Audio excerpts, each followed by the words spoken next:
Hello students, आज हम लोग क्लास 9th के हिंदी विषय का दूसरा पाठ पढ़ेंगे। पाठ का नाम है पदावली और इसकी रचयिता है मीराबाई। स्टूडेंट्स, इस पाठ को पढ़ने से पहले हम लोग मीराबाई के बारे में कुछ महत्वपूर्ण बातें जानेंगे। जैसे मीराबाई का जन्म 1498 ईस्वी में राजस्थान में मेड़ता के पास चौकड़ी नामक ग्राम में हुआ था।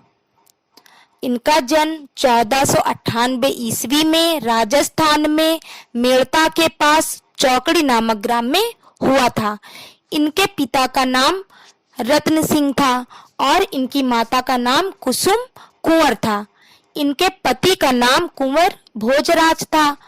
ठीक है। और इनकी कुछ महत्वपूर्ण कृतियां हैं, जैसे नरसिंह जी का मायरा, गीत गोविंद का टीका, राग गोविंद, मीराबाई की मल्हार, गरबा गीत, राग सोरठा के पद, राग विहाग और फुटकर पद। ठीक है स्टूडेंट्स, इनका निधन 1546 ईस्वी में हुआ था। ठीक है। और कृष्ण भक्ति, ये कृष्ण की भक्ति में बहुत ये कृष्ण की भक्ति करती थी। जो मीराबाई थी ये कृष्ण की भक्ति की एक बहुत बड़ी उपासिका थी। ये बचपन से ही ये कृष्ण की भक्ति में लगी रहती थी, तो ये कृष्ण की बहुत ज्यादा ही बड़ी उपासिका थी। ठीक है। इसलिए हिंदी साहित्य जगत में इन्हें प्रेम दीवानी मीरा की संज्ञा दी गई है। ठीक है स्टूडेंट्स, इस पाठ को पढ़ने के बाद मैं आपको संदर्भ प्रसंग भी बताऊंगी, तो आप इसको बहुत अच्छे से इसका अर्थ समझिएगा, क्योंकि जब आप इसका अर्थ समझेंगे तो उसी से ही आप इसका प्रसंग कर पाएंगे। ठीक है, तो इसे ध्यान से सुनिएगा। तो सबसे पहले पहली पदावली है, बसो मेरे नैनन में नंदलाल, मोर मुकुट मकराकृत कुंडल, अरुण तिलक दिए भाल। स्टूडेंट्स, ये जो जितनी भी लाइन दी गई हैं, इन सभी लाइंस की ये के जो शब्द हैं, जितने भी हार्ड वर्ड्स हैं, आप अगर एक एक शब्द का अर्थ समझेंगे और फिर उन्हीं अर्थ को लेकर जोड़ देंगे तो आपकी पूरी व्याख्या एक एक लाइन की का अर्थ तैयार होता जाएगा। फिर वही अर्थ पूरा बनकर आपका एक व्याख्या बन जाएगी। ठीक है, तो आप इसके एक एक शब्द का अर्थ समझिएगा। जो मैं पढ़ाऊंगी इसका जब एक एक शब्द का अर्थ समझते चलेंगे, फिर जब आप उसको जोड़ देंगे तो आपकी पूरी व्याख्या तैयार हो जाएगी। आपको अर्थ बहुत आसानी से खुद से भी आप निकाल पाएंगे। ठीक है, तो इसको समझिए। बसो मेरे नैनन में नंदलाल, बसो का अर्थ होता है निवास करो। तो लेकिन आप यहाँ पे इजी अर्थ निकालिए। बसो का अर्थ होता है बस जाओ। मेरे का अर्थ होगा मेरे। नैन से बना नैन का अर्थ क्या होता है? नैन का अर्थ होता है नेत्र। तो नैन से बना नेत्र। नैनन में नेत्र में, बस जाओ मेरे नेत्र में। नंदलाल श्री कृष्ण को कहा जाता है, ये तो आप लोग जानते ही हैं। तो इसका अर्थ क्या निकल रहा है? इस पहली लाइन का अर्थ निकल रहा है बस जाओ मेरे नेत्रों में नंदलाल। ठीक है, आगे दूसरी लाइन देखिए, कह रहे हैं मोर मुकुट मकर आकृत कुंडल, अरुण तिलक दिए भाल। मोर का अर्थ होता है मोर, मुकुट का अर्थ मुकुट होगा। मकर आकृत, ये जो मकर आकृत है ये यहाँ पे एक शब्द है, लेकिन जो इसका अर्थ निकलेगा वो दो अर्थ निकलेंगे, मतलब दो शब्द के अर्थ निकलेंगे। जैसे ये जो मकर दिया है, ये मकर का अर्थ होता है मछली, और इसी में देखिए जोड़ दिया गया है आकृत। तो ये आकृत से बना आकार, तो इसका अर्थ बन गया मछली के आकार का। कुंडल का अर्थ होता है कुंडल, जो कानों में पहना जाता है कुंडल, वही कुंडल। तो इसका अर्थ निकल रहा है मोर के मुकुट, मोर के पंखों से बना हुआ मुकुट और मछली के आकार का कुंडल। मोर मुकुट का मतलब मोर के पंखों से बना हुआ मुकुट और मछली के आकार का कुंडल। अरुण का अर्थ होता है लाल। तिलक मीन्स तिलक। दिए भाल का अर्थ होता है मस्तक।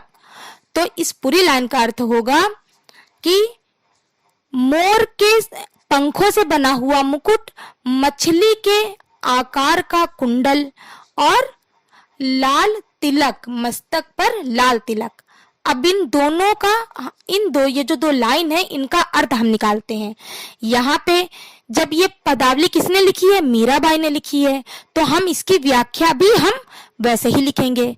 तो हम कैसे इसकी व्याख्या करेंगे? हम लिखेंगे कि प्रस्तुत पदावली में मीराबाई कहती हैं, या फिर श्री कृष्ण के प्रेम में लीन मीराबाई कहती हैं कि हे श्री कृष्ण, आप मेरी आंखों में बस जाओ। ये पहली लाइन का अर्थ है, हे श्री कृष्ण आप मेरी आंखों में बस जाओ। मोर मुकुट मकर आकृत कुंडल, आपके सिर पर मोर के पंखों से बना हुआ मुकुट और कानों में मछली की आकार के कुंडल बहुत ही सुंदर लग रहे हैं, मतलब बहुत ही सुंदर दिख रहे हैं, दिखाई दे रहे हैं, बहुत ही सुंदर दिख रहे हैं। अरुण तिलक दिए भाल, और कह रहे हैं आपके मस्तक पर सुंदर लाल तिलक से बनने वाली जो छवि है वो बहुत ही सुंदर दिख रही है। कह रहे हैं, फिर से देखिए, कह रहे हैं हे श्री कृष्ण, मीराबाई श्री कृष्ण के प्रेम में लीन होकर कहती हैं कि हे कृष्ण आप मेरी आंखों में बस जाओ। आपके सिर पर मोर के पंखों से बना हुआ मुकुट और कानों में मछली की आकृति के कुंडल बहुत ही सुंदर दिख रहे हैं, और इन्हीं के कारण, इन सभी के कारण आपका जो रूप है वो बहुत ही सुंदर, बहुत ज्यादा मनमोहक, आपका जो रूप है वो सुंदर मनमोहक लग रहा है। ठीक है, आगे तीसरी लाइन देखिए, मोहनी मूर्ति सावरी सूरती। मोहनी का अर्थ होता है मनमोहक, मन को मोहने वाला। मोहनी का अर्थ मन को मोहने वाला, तो मनमोहक। मूर्ति सावरी सूरती, मूर्ति का मतलब मूरत, सावरी का मतलब होता है सांवला, सूरती का अर्थ होगा सूरत। कह रहे हैं आपकी जो सावली सूरत है वो मन को मोहने वाली है। नैना बने विशाल, कह रहे हैं, और साथ ही ये जो नैना का अर्थ होता है वही नेत्र, बने विशाल, बने का अर्थ बने, विशाल का अर्थ है विशाल, बड़ा, मतलब बड़े नेत्र। तो इसका अर्थ होगा आपकी सावली सलोनी जो सूरत है वो मन को मोहने वाली है, और आपके ये बड़े नेत्र और अधर सुधा रस मुरली राजत उर बैजंती माल। अधर का अर्थ होता है होठ, सुधा का अर्थ होता है अमृत, रस का अर्थ रस ही होगा, मुरली का अर्थ मुरली ही होगा, राजत, राजत का अर्थ होता है सुंदर दिखना, सुशोभित होना। ठीक है, राजत का अर्थ होता है सुशोभित होना। तो कह रहे हैं आपके ये विशाल नेत्र और अमृत रस से भरे सुंदर होठों पर ये जो मुरली विराजमान है ये आपकी शोभा को और ज्यादा बढ़ा रही है। ठीक है, कह रहे हैं आपके होठों पर ये जो सुंदर, कह रहे हैं आपके होठों पर विराजमान जो मुरली है ये आपकी शोभा को और ज्यादा बढ़ा रही है। ठीक है, आगे देखिए, क्षुद्र घंटिका कटी तट शोभित। क्षुद्र मतलब होता है छोटा। ठीक है, घंटिका का अर्थ घंटी, कटी तट शोभित, कटी तट शोभित का अर्थ होता है कमर के किनारे पर। जो श्री कृष्ण कमर के किनारे पर घंटी बांधे हुए रहते हैं, आप लोग ने देखा होगा, बचपन से कहानियां पढ़ी होंगी, सुनी होंगी, उसमें तो वो कमर पे बांधे रहते हैं घंटी, वही। तो कह रहे क्षुद्र घंटी का कटी तट शोभित। फिर आगे देखिए, नूपुर सबद रसाल। नूपुर का अर्थ होता है घुंघरू, सबद का अर्थ होता है शब्द, रसाल का अर्थ होता है मधुर, मीठा। ठीक है, तो इसका अर्थ बनेगा कह रहे हैं श्री कृष्ण के हृदय पर वन के जो पुष्प है, फूल हैं, उससे जो वो माला बने, उन फूलों से बनी हुई जो माला पहने हुए हैं वो बहुत ज्यादा सुंदर दिख रही है। कह रहा है श्री कृष्ण के हृदय पर जो फूलों की जो माला पहने हुए हैं, श्री कृष्ण अपने हृदय पर जो फूलों की माला पहने हुए हैं वो बहुत ज्यादा सुंदर दिख रही है। और उनकी कमर पर बंधी हुई जो घंटी है, जो छोटी छोटी घंटियां बंधी हुई हैं, वो भी बहुत ज्यादा सुंदर लग रही हैं। ठीक है, आगे की लाइन देखिए। मीरा प्रभु संतन सुखदाई। मीरा का अर्थ मीरा, प्रभु का अर्थ वही श्री कृष्ण, संतन का अर्थ होगा संत, सज्जन, जो सज्जन लोग होते हैं उनको कहा गया है संतन, संतन। ठीक है, सुखदाई का अर्थ होता है सुख देने वाला। भगत का अर्थ भगत, बचल, गोपाल। ठीक है, यहाँ पे श्री कृष्ण से कहती हैं मीराबाई कि हे श्री कृष्ण, आप सज्जनों को सुख देने वाले और भक्तों से प्रेम करने वाले हैं। कह रही हैं हे श्री कृष्ण, आप सज्जनों को सुख देने वाले और भक्तों से प्रेम रखने वाले हैं। हे श्री कृष्ण, आप आकर मेरे नेत्रों में बस जाइए। ठीक है, फिर से एक इसका पूरा अर्थ रिपीट मैं करती हूँ, ध्यान से सुनिए। कह रहे हैं बसो मेरे नैनन में नंदलाल। यहाँ पे श्री कृष्ण की भक्ति में लीन मीराबाई कहती हैं कि हे श्री कृष्ण, आप मेरी आंखों में बस जाओ। मोर मुकुट मकर आकृत कुंडल, अरुण तिलक दिए भाल। कह रही हैं कि आपके सिर पर मोर के पंखों से बना हुआ मुकुट और कानों में मछली के आकार के कुंडल बहुत ही सुंदर दिख रहे हैं। मोहनी मूर्ति सावरी सूरती, नैना बने विशाल। और आपके मस्तक पर सुंदर लाल तिलक के कारण जो आपकी छवि बन रही है, जो आपकी छवि है, वो मेरे मन में, मेरे प्राणों में बस गई है। अधर सुधारस मुरली राजत, उर बैजंती माल। कह रही हैं यहाँ पे मीराबाई आगे कहती हैं कि हे श्री कृष्ण, आपकी ये जो सावली सूरत है वो मन को मोहने वाली है, और ये जो आपके विशाल नेत्र और अमृत के समान जो अमृत रस से भरे हुए सुंदर होठ हैं, उन पर जो ये मुरली विराजमान है, वो आपकी सुंदरता को और भी ज्यादा बढ़ा रही है। क्षुद्र घंटिका कटी तट शोभित, नूपुर सबद रसाल। यहाँ पे आगे मीराबाई कहती हैं कि हे श्री कृष्ण, आपकी कमर में बंधी जो छोटी छोटी घंटियां बंधी हुई हैं, ये आपकी शोभा को और ज्यादा बढ़ा रही हैं। और आपके पैरों में जो घुंघरू जो बंधे हैं, उनकी जो आवाज है वो बहुत ही ज्यादा मधुर लग रहे हैं। जो आपके कमर में घंटियां बंधी हुई हैं और जो आपके पैरों में घुंघरू जो बंधे हुए हैं, जो उनकी आवाज है वो बहुत ही ज्यादा मधुर है, बहुत ज्यादा मीठी है। मीरा प्रभु संतन सुखदाई, भगत बछल गोपाल। यहाँ पे मीराबाई कहती हैं कि हे श्री कृष्ण, आप सज्जनों को सुख देने वाले हैं, उनको सुख देने वाले हैं और भक्तों से प्रेम करने वाले हैं। हे प्रभु, आप मेरे नेत्रों में आकर बस जाइए। अब यहाँ पे आप इसका संदर्भ देखिए। सबसे पहले आप ये ध्यान दीजिए कि संदर्भ करते कैसे हैं। संदर्भ करने के लिए आपको कुछ बातें बहुत हमेशा आपको याद रखनी चाहिए, जिससे आप संदर्भ आसानी से कर पाए। ऐसे आपको संदर्भ लिखना पड़ेगा। प्रस्तुत पदांश।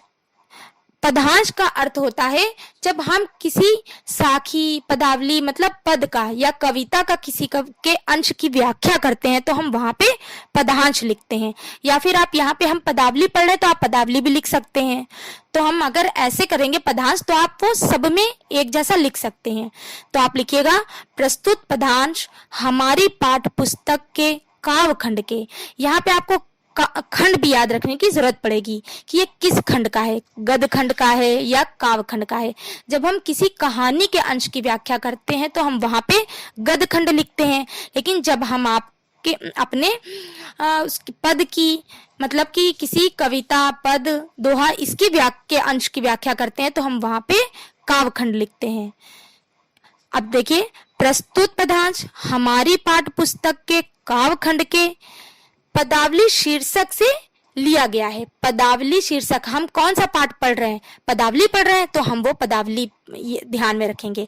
हमें किन किन बातों का ध्यान रखना है, ये किस खंड से लिया गया है, काव्य खंड है, ये ध्यान में रखना है। कौन सा पाठ है, ठीक है, उस पाठ का नाम ध्यान में रखना है। हमने पदावली अभी पढ़ रहे थे तो हमने पदावली शीर्षक लिखा है। फिर उसके बाद इसकी लेखक या फिर लेखिका, जो पाठ पढ़ रहे होते हैं उसकी, अगर हम कहानी के लेखक पढ़ रहे के बारे में लिखते हैं तो हम लेखक लिखते हैं, कहानी के राइटर का नाम लिखते हैं तो लेखक लिखते हैं। जब हम किसी जैसे उसमें कविता की या फिर पदावली, साखी, इन सब के बारे में, पद के बारे में लिखते हैं तो हम वहां पे आप लिखते हैं। अगर हम लेडीज की बात करते हैं तो कवित्री, और अगर हम किसी जेंट्स के बारे में लिखते हैं तो हम कवि लिखते हैं, ठीक है। तो यहाँ पे मीराबाई की बात हो रही है तो हम क्या लिखेंगे, कवित्री या फिर रचिता। तो फिर से देखिए, प्रस्तुत पदांश हमारी पाठ्य पुस्तक काव्यखंड के पदावली शीर्षक से लिया गया है और इसकी रचयिता मीराबाई हैं, ठीक है। प्रसंग देखिए, प्रसंग में हम वो चीज लिखते हैं जो चीज इसका मेन थीम होता है। तो इसमें मीराबाई ने क्या कहा है, मीराबाई श्री कृष्ण के रूप, उनके सौंदर्य के बारे में बात कर रही हैं और क्या कह रही हैं कि आकर मेरे मन में बस जाइए। मतलब कि उनके जो सुंदरता है, उनका जो रूप है, उनका जो सौंदर्य है, उसका वर्णन कर रही हैं। तो आप प्रसंग में लिखेंगे, यहाँ मीराबाई ने श्री कृष्ण के रूप सौंदर्य का वर्णन किया है और श्री कृष्ण से अनुरोध किया है। जैसे रिक्वेस्ट हम लोग करते हैं तो हिंदी में हम उसको क्या बोलेंगे, अनुरोध। यहाँ और श्री कृष्ण से अनुरोध कर रही हैं कि श्री कृष्ण उनके नैनों में, मन में आकर बस जाएं। आप ऐसे लिखिएगा प्रसंग, यहाँ पर मीराबाई ने श्री कृष्ण के रूप सौंदर्य का वर्णन किया है और श्री कृष्ण से अनुरोध कर रही हैं या फिर अनुरोध किया है कि श्री कृष्ण मीराबाई के नैनों और मन में आकर बस जाएं, ठीक है। अब आई व्याख्या की बारी। व्याख्या तो आप वैसे ही करेंगे जो हमने अभी आपको जैसे पूरा अर्थ समझाया था, सेम वही अर्थ आप उठा के व्याख्या में आपको वही लिखना है, ठीक है। चलिए अब आगे की पदावली देखते हैं। पायो जी में है तो राम रतन धन पायो, वस्तु अमोलक दी मेरे सतगुरु, कृपा कर अपनायो। पायो, पायो का अर्थ होता है पा लिया है। जी मैं हो तो कह रहे पायो जी मैं है तो राम रतन धन पायो। अब देखिए, इसके शब्दों से ही आपको इसका अर्थ निकालने में आसानी होगी अगर आप इसके एक एक शब्द का अर्थ निकालेंगे। पायो जी मैं तो राम रतन धन पायो, यहाँ पे मीराबाई कहती हैं कि मैंने राम के समान, मतलब राम नाम रूपी अनमोल रत्न पा लिया है। पायो जी से बना पा लिया है, मैं तो मतलब मैंने तो, राम रतन का मतलब राम रूपी, राम के नाम का रतन, मतलब राम के जैसे, राम के समान, राम नाम रूपी अनमोल रतन, ठीक है। तो कह रही हैं, मीराबाई कहती हैं कि मैंने राम नाम रूपी अनमोल रतन प्राप्त कर लिया है। वस्तु अमोलक दी मेरे सतगुरु, कृपा कर अपनायो। यहाँ पे कह रही हैं, ये जो अमूल रत्न है, राम नाम का जो अमूल रत्न है, मुझे मेरे गुरु ने ही दिया है, जिसे मैंने गुरु की कृपा मानकर अपना लिया है। कह रहे वस्तु का अर्थ है वस्तु, अमोलक अनमोल है, जिसका कोई मोल ना हो। दी मेरे सतगुरु, मतलब मेरे सतगुरु ने मुझे दी है। फिर से इसका देखिए, यहाँ पे मीराबाई कह रही हैं कि कहती हैं कि मैंने राम नाम का अनमोल रत्न प्राप्त कर लिया है। ये जो अनमोल रत्न है वो मुझे मेरे गुरु ने दिया है। कृपा कर अपनायो, और मैंने इसको अपने गुरु की कृपा समझकर उसे अपना लिया है, ठीक है। तीसरी लाइन देखिए, जन्म जन्म की पूंजी पाई, जग में सभी खो वायु।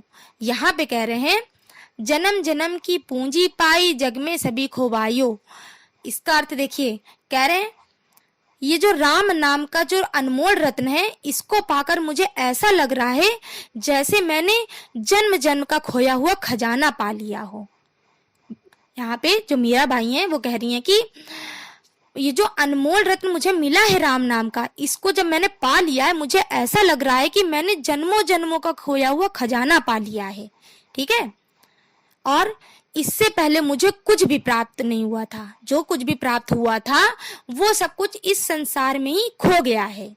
ठीक है, कह रहे जो इस संसार की का जो जितना भी चीजें थी जो मुझे प्राप्त हुई थी वो सब खो गया था, लेकिन अब जब मुझे ये राम नाम का जो अनमोल खजाना मिल गया है, मुझे ऐसा लगता है कि मैंने संसार में सब कुछ मुझे मिल गया है, मैंने सब कुछ पा लिया है। और इस संसार की जितनी भी भौतिक चीजें हैं वो सब जो खो गई थी, अब मुझे लगता है मैंने सब कुछ पा लिया है, क्योंकि मैंने इस अनमोल रत्न को पा लिया। इस राम नाम के अनमोल रत्न को पाने के बाद मुझे ऐसा लग रहा है कि मैंने जन्म जन्म का खोया हुआ खजाना पा लिया है। ठीक है, आगे लाइन देखिए, चौथी लाइन, खर्चे नहीं कोई चोर ना लेवे, खर्चे नहीं कोई चोर ना लेवे, दिन दिन बढ़त सवायो।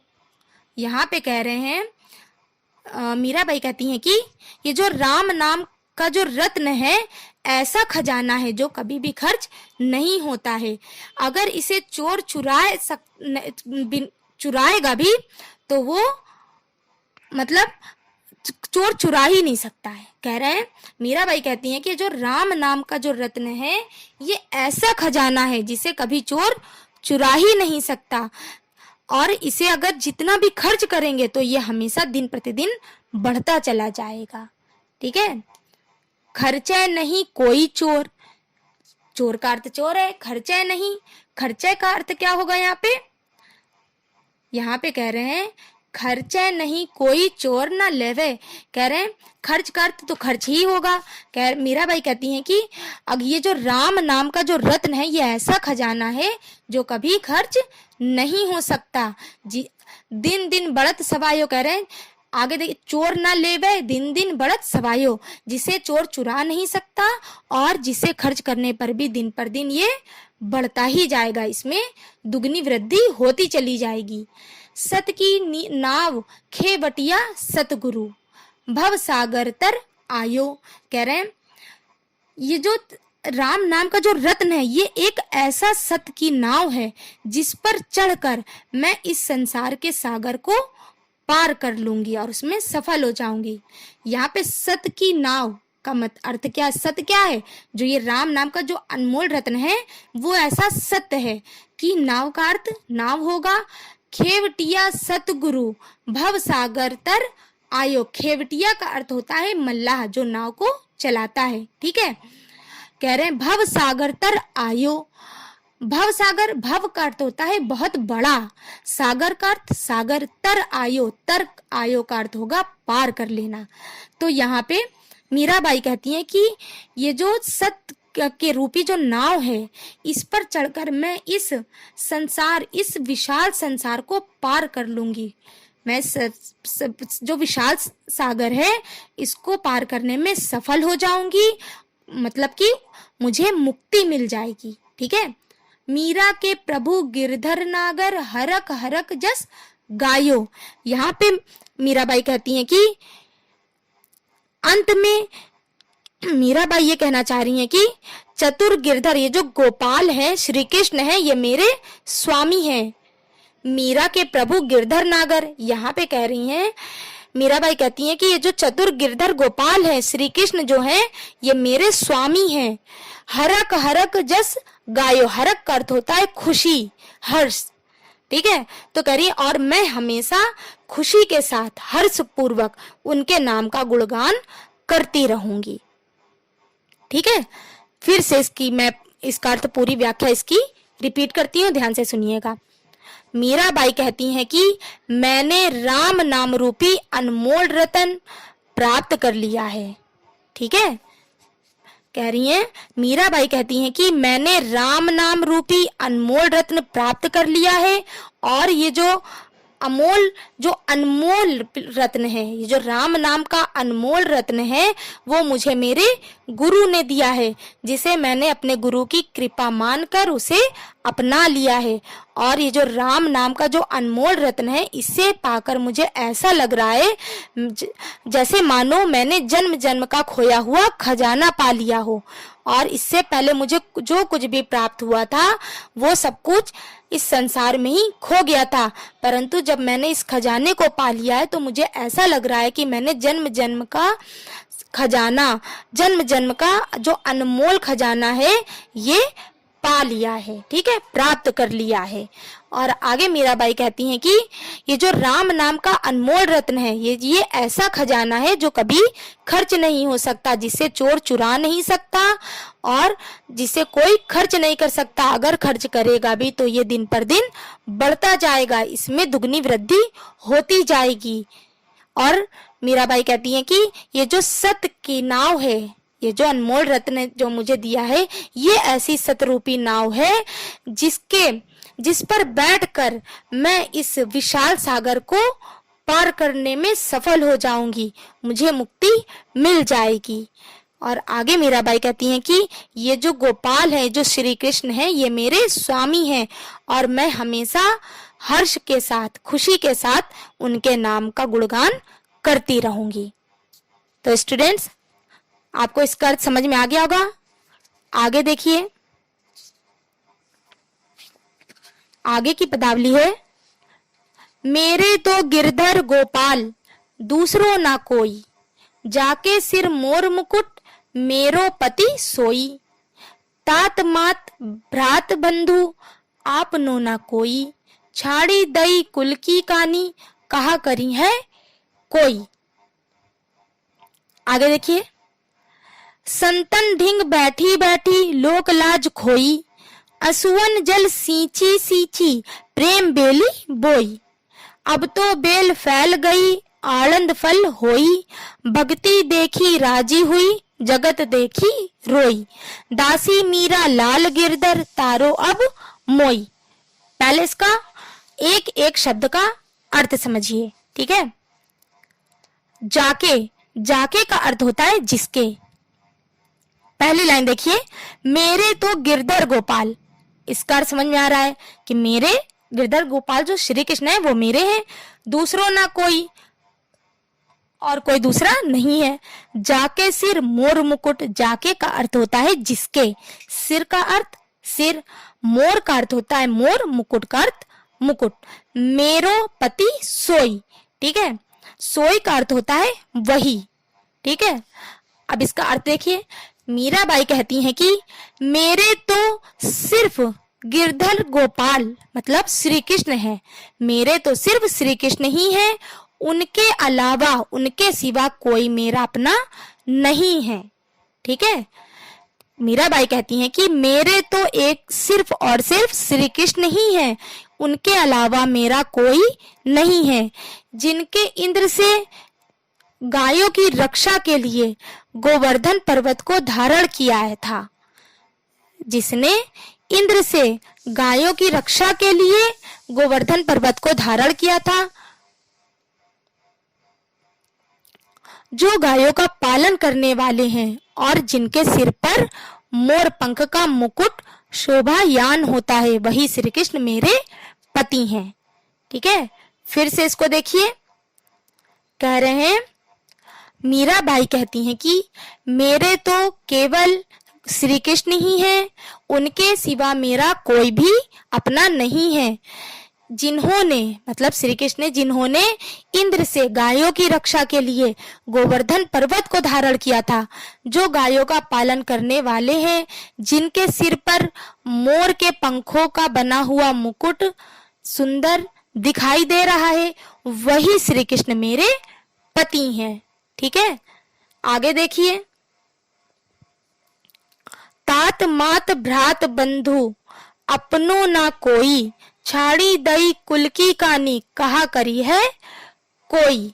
यहाँ पे तात का अर्थ होता है तात, ठीक है।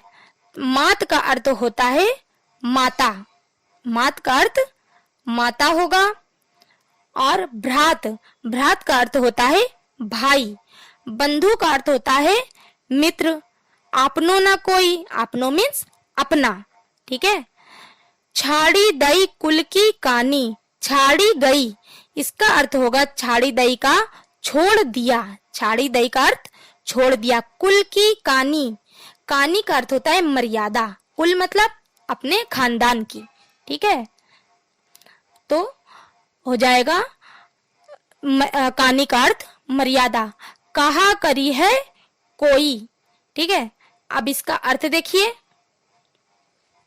यहाँ पे मीराबाई कहती हैं कि माता पिता भाई बंधु, मतलब अपने माता पिता की, अपने भाई की, अपने मित्रों की कोई भी अपना नहीं है। कोई कुछ कहे, मैंने तो अपने कुल की सारी मर्यादा को छोड़ दिया है और प्रेम की भक्ति में, अपने श्री कृष्ण की प्रेम में की भक्ति में करने में लगी हूँ। सांसारिक ये जो जितने भी सांसारिक लोक लाज है, जितनी भी लोक लाज मतलब मीन्स शर्म हया, ठीक है, उसको अब मेरे लिए कोई भी उन सब का महत्व नहीं है। यहाँ पे मीराबाई कहती हैं कि माता पिता भाई बहन मित्र कोई भी अपना नहीं है। कोई कुछ भी कहे, मैंने तो अपने कुल की सारी मर्यादा छोड़ दी है और सत की संगति करने लगी हूँ, मतलब अपने श्री कृष्ण की भक्ति में ही लगी रहती हूँ, नी की सत संगति करने लगी हूँ। सांसारिक लोक लाज को अब मैंने त्याग दिया है, अब इन सब का मेरे जीवन में कोई भी महत्व नहीं है, ठीक है। आगे देखिए, संतन ढिंग बैठी बैठी लोक लाज खोई, असुवन जल सींची सींची प्रेम बेली बोई।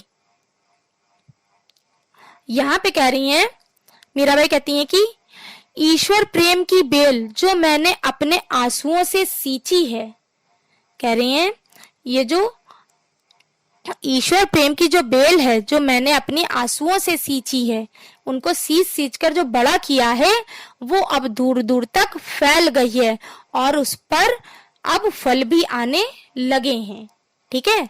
यहाँ पे ये वाली लाइन देखिए, असुवन जल सींची सींची प्रेम बेली बोई। यहाँ पे कह रही हैं कि मीराबाई कहती हैं कि जो मैंने प्रेम की बेल जो मैंने अपने आंसुओं से सींच सींच कर बड़ी की है, वो अब दूर दूर तक फैल गई है और उस पर आनंददायक फल भी आने लगे हैं, ठीक है। आगे लाइन देखिए, भक्ति देखी राजी हुई जगत देखी रोई। यहाँ पे कह रही हैं अब मैं इस भक्त की, इस जो भक्ति रूपी आनंद है, इस फल की अनुभूति में खोना चाहती हूँ। ये जो मैंने बेल सींची उसमें जो फल आने लगे हैं, अब मैं उसको उसकी अनुभूति में खोना चाहती हूँ। इसे मैं मुझे खुशी मिलती है जब मैं उसमें, इसी भक्ति में मैं हमेशा रहना चाहती हूँ। कह रही है ये जो मैंने बेल लगाई है, इस जिसमें फल आ गए हैं, ये जो मैंने प्रेम की बेल लगाई है, ईश्वर के प्रेम की बेल, इसमें अब फल आ गए हैं। अब मैं इस आनंद फल की भक्ति में खोना चाहती हूँ, उसी में रहना चाहती हूँ, इसी से मुझे खुशी मिलती है और ये जो सांसारिक कार्यों व्यवहारों में मेरी रुचि खत्म हो गई है। कह रहे जो सांसारिक कार्य हैं, जो व्यवहार हैं, इन सब में अब मेरी रुचि समाप्त हो गई है। ये सारी नश्वर संसार को देखकर मुझे अब रोना आता है, क्योंकि ये संसार में जो चीजें हैं ये सब नश्वर हैं, इनको देखकर अब मुझे रोना आता है। अब मैं सिर्फ इस ईश्वर के प्रेम में ही हमेशा लगे रहना चाहती हूँ, ठीक है। आगे लाइन देखिए, दासी मीरा लाल गिरधर तारो अब मोई। यहाँ पे मीराबाई कहती हैं कि हे श्री कृष्ण, तुम्हारी भक्ति में लीन मैं तुम्हारी दासी हूँ, तुम मुझे इस संसार रूपी सागर से पार करा दो और मेरा उद्धार कर दो, जिसे मुझे मोक्ष प्राप्त हो जाए, ठीक है। यहाँ पे मीराबाई श्री कृष्ण से कहती हैं कि हे कृष्ण, मैं तुम्हारी भक्ति में लीन हूँ, तुम्हारी दासी हूँ और मुझे इस संसार रूपी ये जो सागर है उससे पार करा दो, जिससे मेरा उद्धार हो जाए, मुझे मोक्ष की प्राप्ति हो सके, ठीक है। अब इसका मैं अर्थ फिर से रिपीट करती हूं पूरा, इसे ध्यान से सुन लीजिएगा। मेरे तो गिरधर गोपाल दूसरो ना कोई, जाके सिर मोर मुकुट मेरो पति सोई। तात मात भ्रात बंधु आपनो ना कोई, झाड़ी दई कुल की कानी कहा करी है कोई। इसका अर्थ देखिए, मीराबाई कहती हैं कि मेरे तो केवल श्री कृष्ण ही है, उनके सिवा मेरा कोई भी अपना नहीं है। जिसने इंद्र से गायों की मतलब ग्वालों की रक्षा के लिए गोवर्धन पर्वत को धारण किया था, और जो गावों का पालन करने वाला है, और जिनके सर पर मोर के पंखों से बना हुआ मुकुट है जो बहुत सुंदर दिख रहा है, वही श्री कृष्ण मेरे पति हैं। ठीक है। और मीराबाई कहती हैं कि यहाँ पे आगे देखिए, छाड़ी दई कुल की कानी कहा करी है कोई, संतन ढिंग बैठी बैठी लोक लाज खोई। यहाँ पे मीराबाई कहती हैं कि माता पिता भाई बहन कोई अपना नहीं है, कोई कुछ भी कहे, मैंने सारे कुल की मर्यादा को छोड़ दिया है और मैं सिर्फ सत्य की संगति में लगी रहती हूँ, और मैं सत्य संगति करने लगी हूँ। मैंने इस संसार के सारे लोक लाज को त्याग दिया है। इस संसारिक की जो ये जितनी भी भौतिक चीजें हैं, इनका अब मेरे जीवन में कोई भी महत्व नहीं है। ठीक है।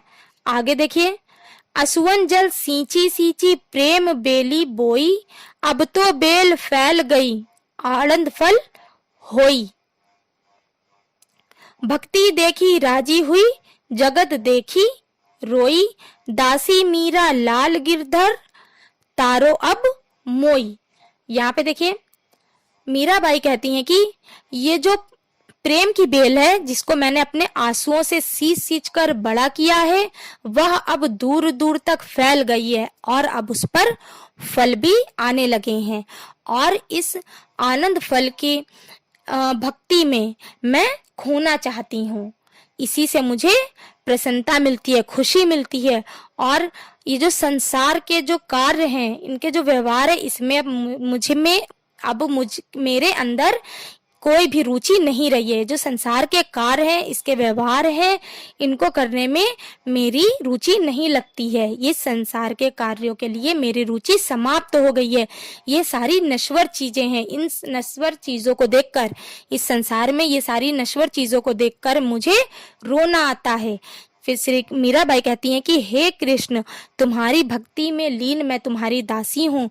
तुम मुझे इस संसार से पार करा दो, मेरा उद्धार करो, जिससे मुझे मोक्ष प्राप्त हो जाए। तो स्टूडेंट्स, यहाँ पे आपका ये चैप्टर खत्म होता है। आपको ये व्याख्या अच्छे से समझ में आ गई होगी। इसे आप फेयर कर लीजिएगा, अपने रजिस्टर में रिवाइज कर लीजिएगा। और आपको ये वीडियो अगर पसंद आ गई हो, और आप अपने फ्रेंड्स को, अपने क्लासमेट को, सबको शेयर करिएगा, ताकि ज्यादा से ज्यादा लोग इसका फायदा उठा सकें। ठीक है।